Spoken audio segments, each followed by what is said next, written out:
Deal के लफ्ज़ तो हम हमेशा से मुस्तरद कर चुके हैं। डील कोई किस्म की नहीं है। खान साहब अगर डील कर चुके होते तो 3 साल 2 साल ये जेल में क्यों गुजारते? 3 साल से जो सख्तियाँ हो रही ये क्यों हैं?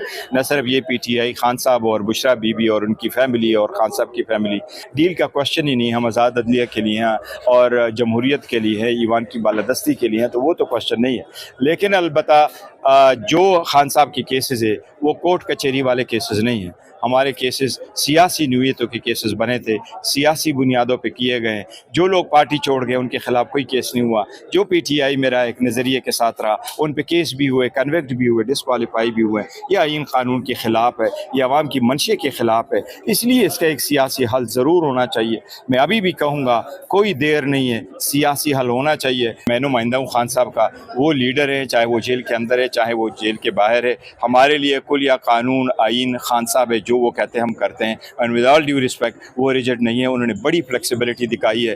3 सालों से वो कह रहे हैं। जब हमारा मैंडेट चोरी हुआ खान साहब ने कहा आप मुज़ाकरात करें, हम गए, कुछ नहीं हुआ। जब उसके बाद 26वीं तरमीम हुई खान साहब ने कहा आप करें। उसके बाद जब 26 नवंबर हुआ खान साहब ने खुद कमेटी बनाई और आगे बढ़े कि आप आमादगी ज़ाहिर करें। लेकिन एज़ वी स्पीक कोई मुज़ाकरात